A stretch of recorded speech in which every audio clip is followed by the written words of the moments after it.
and then we'll open the floor up to audience questions. So Robbie, go ahead and start us off if you would. Thank you, Ellen, and thank you for the opportunity to do this. Thank you to Rita and the Chamber. We hope to not keep you all too much since it's 7:40 in the evening now, but we will move along with this as quickly as we can. My name is Robbie Robbins. I live in the Knightsville area and have been a Somerville resident since 1998. By way of background, I grew up in St. George, and my wife and I moved down here that year so that we could get the benefit of schooling in Dorchester School District 2. Our son Bryce is currently a senior at Somerville High School, and our daughter Lena is in the 9th grade at Somerville High School, and they started at Knightsville Elementary and migrated over to DuBose. Lena also went to William E. Reeves before she went to DuBose, and then on to Somerville High School. So we've had both of our kids in this wonderful district, and we're so grateful for that. I was talking to Miss Pat Rayner and Miss Allison Duke earlier today, and I know that my son is prepared for college because of the great education that he has received from the wonderful teachers in this district. I am supporting this referendum for a number of reasons. I am also, in addition to being a parent and a homeowner, I'm also a business owner, a small business owner in the town of Somerville. And I support this referendum largely because of the points that have already been made by the school board candidates. It is a definite need. This is not a list of wants from the school board. There is a need for the facilities construction that they are talking about. The schools that are on the list have identified needs that are very easy to figure out. And as I've told everyone, as I've gone about talking about this issue, if you don't think that they have those needs, then go visit the schools. I see it as an investment. I see it as an important part of moving this district forward and moving this community forward. And as I told a lady during a radio interview last week, I also see the school district as the cog in the wheel that makes this a great place to live and allows everything else to flourish throughout this wonderful community. So I would urge everyone to vote in favor of the referendum. Thanks. Thank you. Peggy? Thank you, Ellen. Thank you, everybody, for both Somerville Journal Scene and the Chamber for having us. I'm Peggy Bangle. I've lived here since 1979. My husband was a career at Navy, and we retired here. I did teach 3 years as a teaching assistant and 1 year as a substitute in the Dorchester District 2 school system. I taught 1 year at Rawlings and 1 year at DuBose, so I saw a fairly decent school as far as buildings and one that's probably in some disrepair, as has been stated. This referendum, this proposal will not improve the quality of teaching. It is the teachers, the students, and the parents that make the difference, the volunteers. If bricks and mortar were what it took to build a great school system, a quality school system, Rawlings would not be at the top of the list by any stretch of the imagination. It was built in 1924 and is still educating the students here in Dorchester too. Our economic climate in the country is such that we don't know what's coming at the first of the year. I would say we need to take a step back and watch what happens. For instance, if sequestration happens, it's going to feel very much like it did when the shipyard closed here, because Spay War and the Air Force Base will be cutting way back. That is going to slow down the growth that is used in anticipation of passing this proposal. In fact, I do not know of any growth is factored into the bond issue. All owner-occupied homes, all businesses will be taxed for the capital improvements. However, all 4% or owner-occupied homes are exempt from the operation costs. As each new school is completed, your tax bills on your cars, your boats, your investment property, straight just land, small businesses, your taxes are going to go up considerably with the operation costs, because that's where all the money goes to. Small businesses are going to be forced to increase the cost of doing business, which cost of products and services that you receive. The Aquatic Center, and I think many of the school board candidates agreed, is something nice. If we do go forward with it, I would like to see the Y build it and we borrow it from them rather than we build it and pay for it with taxpayer dollars and lease it from them.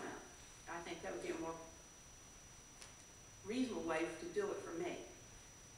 This referendum has many positive things in it. I would like to see it step back, take a more modest approach to it, sit down, see what we can do more economically. The vocational school up in Dorchester is already there. It is not full to capacity yet. Also, the vocational education I have at Fort is not, the classrooms are not at capacity there either. That's money that we can look at differently. As far as the new roof, the air conditioners, the repairs, those should be ongoing and they should be in operational costs. Someone said the other night, will it be paid for as soon as they are done? Yes, but they will be paid for. We will still be paying for it.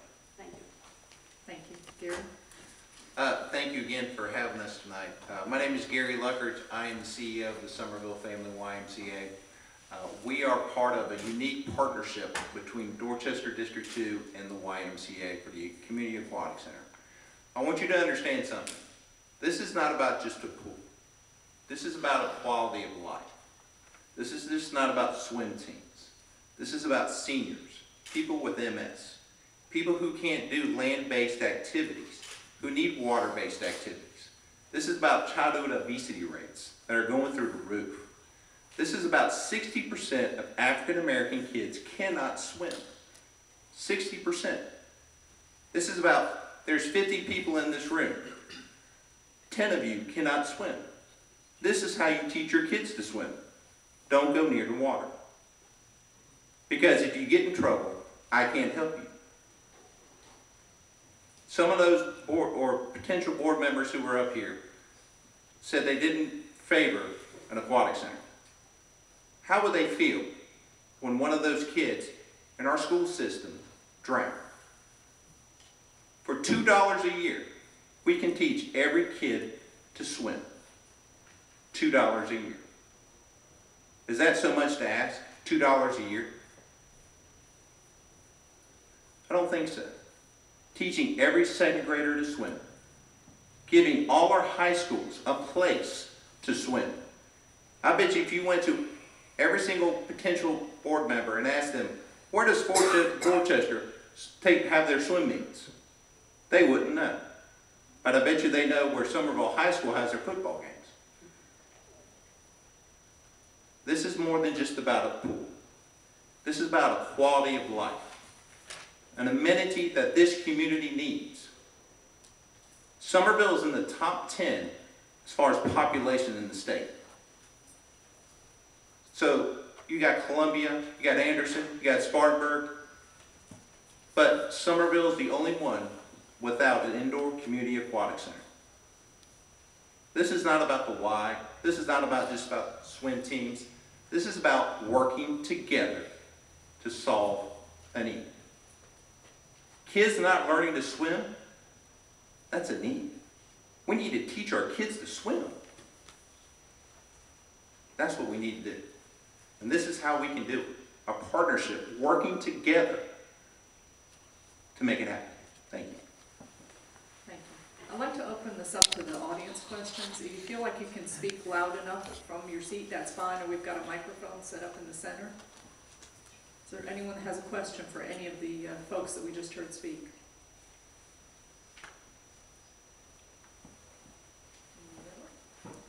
I just have a question about the pool.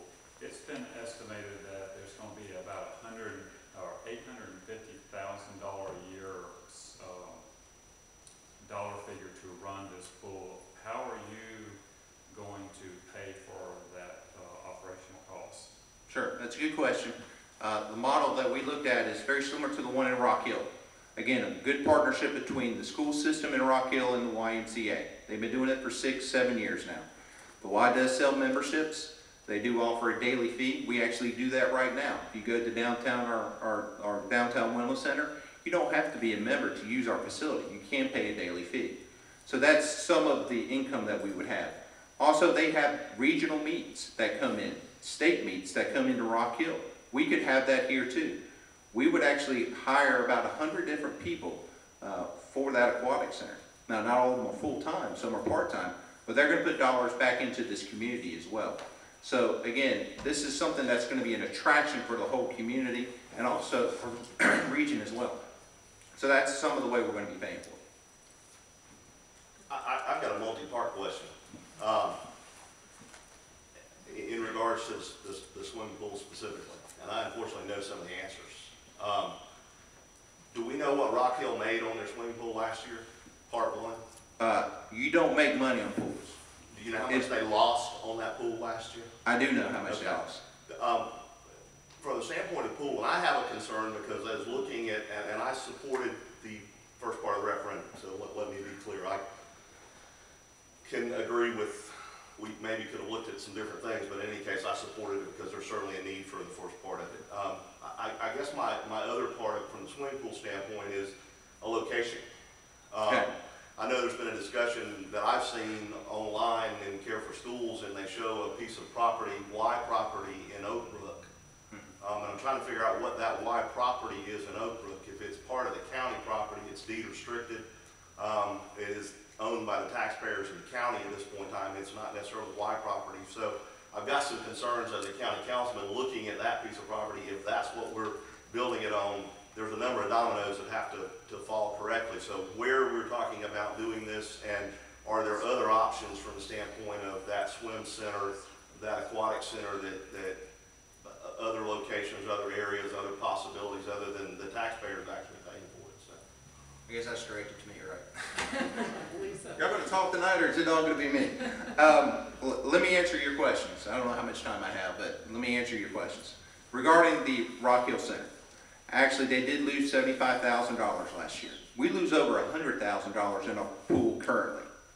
They're actually making money this year. So it can happen. You got to do it right, though. So before you throw that under the bus, it can happen. Secondly is this. The county doesn't own all that property at Oak Brook. Do you understand that?